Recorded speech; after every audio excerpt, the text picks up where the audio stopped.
नमस्कार दोस्तों, जयप्रकाश मोटिवेशन गुरु चैनल में आपका स्वागत है।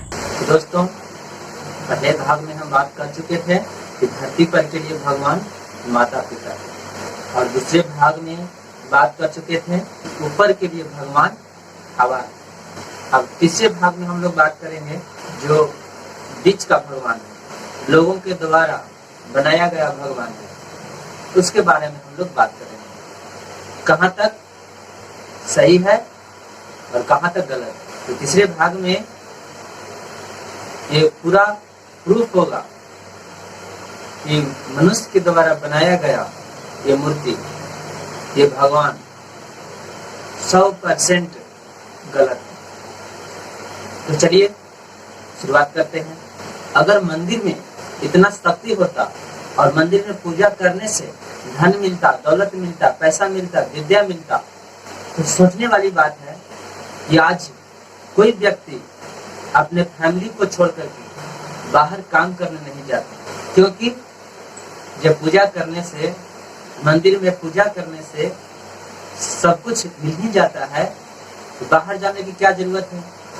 घर में ही मूर्ति बना करके, मंदिर बना करके पूजा करता लोग। खेती बाड़ी में काम करने की क्या जरूरत था, ट्रक चलाने की क्या जरूरत था, ट्रेन चलाने की क्या जरूरत था, जॉब करने की क्या जरूरत है। जब पूजा करने से ही सब कुछ मिल जाता है तो क्या जरूरत है फालतू काम धंधा करने से। कोई कहता है कि हम 1 घंटा पूजा करते हैं तो हमें धन मिला। कोई कहता है मंदिर में 1 घंटा पूजा करने से हमको विद्या मिलता है। कोई कहता है मंदिर में पूजा करने से पाप नष्ट होता है। तो अगर मंदिर में पूजा करने से ये सब कुछ मिलता ही है तो काम करने की क्या जरूरत है। और अगर मंदिर में मिलता कुछ और मंदिर में इतना शक्ति होता तो मंदिर के पुजारी 24 घंटा सुबह से लेकर शाम तक और शाम से लेकर सुबह तक उस मंदिर को देख रेख करता है। सुबह उठते ही साफ सुथरा करता है, शाम होते ही अगरबत्ती दिखाता है। अगर उस मंदिर में इतना शक्ति होता तो सबसे पहले उस पुजारी को करोड़पति बनाता। इसलिए करोड़पति बनाता कि उस पुजारी को कभी कोई प्रॉब्लम ना हो, कोई समस्या ना हो। नहीं तो अगर उसको समस्या आएगा तो अपना घर पर चला जाएगा, तो फिर मंदिर में कौन देख रेख करेगा। इसलिए अगर उस मंदिर में इतना शक्ति होता तो उस पुजारी को करोड़पति जरूर बनाता। उसके घर में कभी कोई नहीं मरता, उसके घर में उसका बच्चा बिना पढ़े हुए पढ़ लेता, उसके घर में हमेशा एसी जैसा हवा बहता, उसके घर में किसी भी चीज का कमी नहीं होता।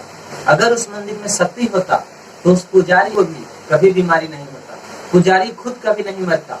लेकिन ऐसा बात नहीं है। जो पुजारी के साथ हो रहा है वही आम जनता के साथ हो रहा है। और अगर ऐसा होता तो हर कोई पूजा पाठ करता, और पूजा पाठ करने से ही सब कुछ मिल जाता। ये हो गया बड़े बड़े मंदिरों की बात। अब चलते हैं हर गांव में एक देवी जी का मंदिर है, हर गांव में एक गौतम भगवान का मंदिर है, पता नहीं क्या क्या मंदिर है हर गांव में। तो आखिर हर गांव में मंदिर है तो लोगों का सोच यही है ना कि उस मंदिर में शक्ति है, उस मंदिर से हम लोगों का सुरक्षा मिलेगा। इसीलिए ना लोग अपना गांव में मंदिर बैठाते हैं कि इनमें बहुत अपार शक्ति है। आप उसको देखिए। हमको यही लगता है कि मंदिर गांव में इसीलिए बनाते हैं कि लोगों का लगता है कि हमें सुरक्षा करेंगे, हमें रक्षा करेंगे, रात में वो गांव को पहरा देंगे। ऐसा नहीं है दोस्तों। ऐसा होता तो कोई गांव में मर्डर नहीं होता, कोई गांव में सांप नहीं घुसता, कोई गांव में चोर डाकू नहीं घुसता। लेकिन यहाँ देखिए, दूसरा गांव के आकर के अपने गांव में मर्डर करके चला जा रहा है। तो फिर देवी देवता कर रहा है क्या।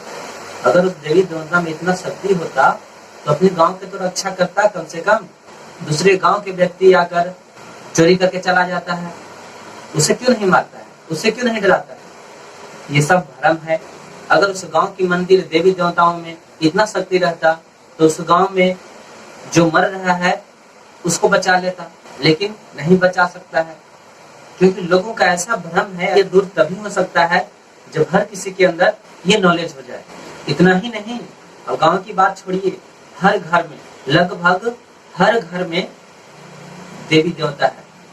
कोई मनुष्य देवा है, कोई दीपोर बाबा है, पता नहीं क्या क्या देवता लोग अपना अपना घर में पूजते हैं। तो आखिर क्यों पूजते हैं? उनको लगता होगा कि पूजा करने से, इनको पूजा करने से मेरा घर में धन संपत्ति बढ़ेगा, मेरा बाल बच्चा को बुद्धि नॉलेज होगा, यानी ये भगवान देंगे। ऐसा नहीं हो सकता है दोस्तों। और अगर ऐसा होता तो किसी का घर में समय के पहले कोई नहीं मरता, किसी के घर में कोई पागल बच्चा जन्म नहीं लेता, किसी के घर में कोई पागल व्यक्ति नहीं रहता, किसी के घर में कोई बीमारी आदमी नहीं रहता। अगर देवी देवता में शक्ति है तो घर के बारे में सब कुछ जानेगा कि कब क्या होने वाला है, और जब शक्ति है तो ठीक भी कर सकता है।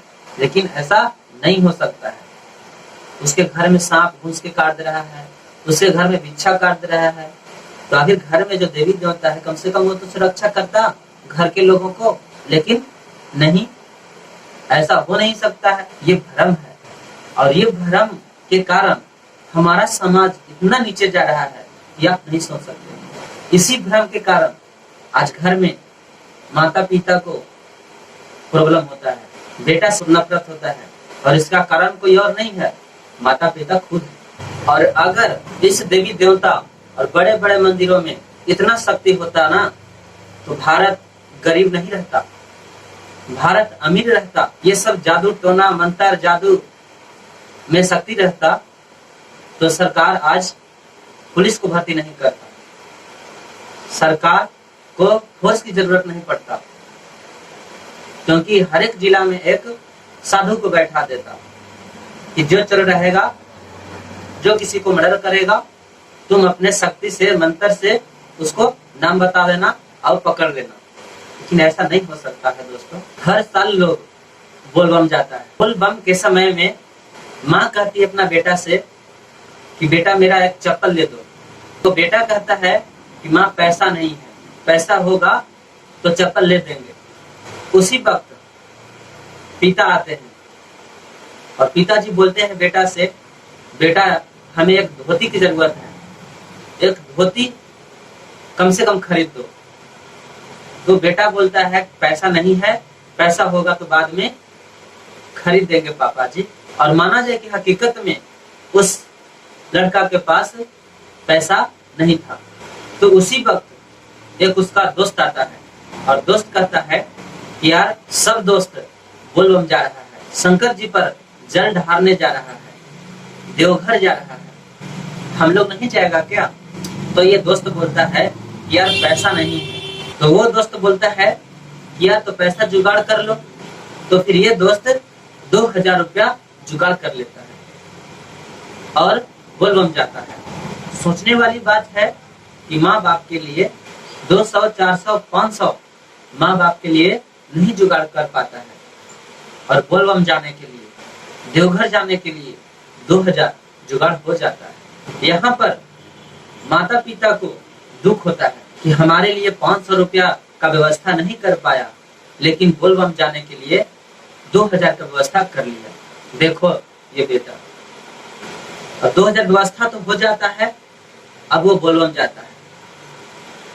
बोलबम के समय आप प्रतिदिन न्यूज पढ़िए, प्रतिदिन पेपर पढ़िए, तो पेपर में आप पाइएगा कि कोई फैमिली के साथ बोलबम जा रहा था, रास्ते में एक्सीडेंट किया और सब के सब मर गया।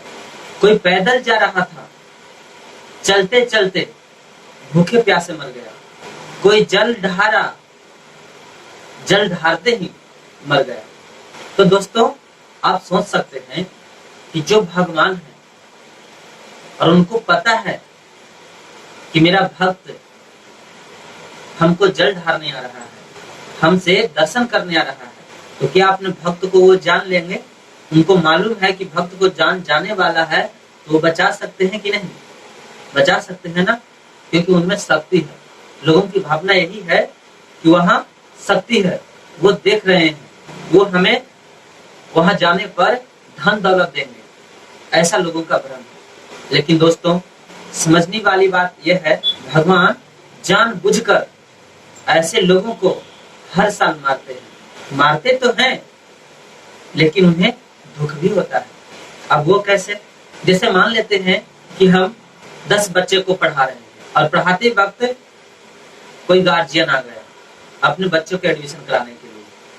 तो बच्चे को हम लोग बोलते हैं कि बेटा देखो, कोई गार्जियन आ गया है, हम गार्जियन से बात करने जा रहे हैं, तुम लोग हल्ला मत करना। इतना कहकर ऑफिस में चले जाते हैं हम गार्जियन से बात करने। बच्चा को समझाने पर भी वो बच्चा हल्ला करना चालू कर देता है। से टीचर बात करके आता है और गुस्सा में कोई भी एक बच्चा को एक डंडा पीट देते हैं, तो सारा बच्चा डर से चुपचाप हो जाता है। अब सोचने वाली बात यह है कि अब शिक्षक बच्चा को पीटे तो क्या वो शिक्षक खुश है? क्या वो शिक्षक खुश है? नहीं, वो खुश नहीं है। वो ये सोच रहे हैं कि ये लोग को इतना समझाते हैं, इतना समझाते हैं, ये लोग समझता नहीं है। ये लोग के हल्ला की वजह से वो पेरेंट्स अपने बच्चा को एडमिशन नहीं करवा पाया। वो पेरेंट्स देख रहा था कि यहाँ डिसिप्लिन नहीं है, शिक्षक इधर आते हैं तो बच्चा उधर हल्ला करने लगता है। इस वजह से शिक्षक को और गुस्सा आया और पीट दिए। लेकिन वो शिक्षक खुश नहीं है। उसी तरह भगवान बोल बम के समय बहुत सारे लोगों को मारते हैं, और इसलिए मारते हैं, वो समझाना चाहते हैं कि बेटा तुम लोग सुधर जाओ, यहाँ कुछ नहीं मिलता है, तुम लोग सुधर जाओ। कुछ लोगों को मारकर ये समझाना चाह रहे हैं कि बेटा इसको देखो, ये मरा गया, इसको देखो, ये मर गया, इसका फैमिली तड़प तड़प कर रो रहा होगा, इसका बच्चा तड़प तड़प करके रो रहा होगा, इसका फैमिली कैसे रहेगा, इसको समझो। अगर यहाँ मिलता ना, यहाँ कोई नहीं मरता, यहाँ से कुछ ले करके जाता, लेकिन ऐसी बात नहीं है। यहाँ से कुछ नहीं मिलता है, इसलिए सुधर जाओ और समझो, यहाँ मत आओ, ये समझाना चाह रहे हैं। और अगर शक्ति होता और मिलता तो आप खुद सोच सकते हैं कि यहाँ कोई मरता नहीं, जो भी आता माला माल होकर जाता, अपना फैमिली के साथ हंसी खुशी से रहता। आप न्यूज उठाइए, बोल बम के समय सावन में आप पेपर पढ़िए, हम झूठ बोल रहे हैं ये सच बोल रहे हैं, आपके सामने पूरा डिटेल्स आ जाएगा। भगवान कहते हैं कि बेटा तुम खोए हुए खुद है, ढूंढ रहा है हमको, हम कहाँ नहीं हैं, हम तुम्हारे अंदर हैं। अगर हम तुम्हारे अंदर नहीं रहेंगे तो एक डेग नहीं चल पाएगा। इसलिए अपने आप को समझो और कर्म करो। कर्म कहीं नहीं लिखा हुआ है कि पूजा कर्म है। आप मंदिरों के दीवारों पर पढ़े होंगे कर्म ही पूजा है, इसलिए कर्म करिए। तो दोस्तों, इस तीसरा भाग में आप समझ गए होंगे कि लोगों के द्वारा, मनुष्यों के द्वारा बनाया गया ये देवी देवता 100% गलत है, 1% भी सत्य नहीं है। तो दोस्तों, आप ही जैसा हम भी हैं, हम कोई ज्ञानी नहीं है। जो मेरा अनुभव है हम आप लोगों के बीच में शेयर किया है। अगर आप लोगों का भी कुछ अनुभव है तो हमें जरूर शेयर करें, और इस वीडियो को ज्यादा से ज्यादा अपने दोस्तों के साथ शेयर करिए, लाइक करिए, कमेंट करिए। फिर मिलेंगे अगले वीडियो में, तब तक के लिए धन्यवाद।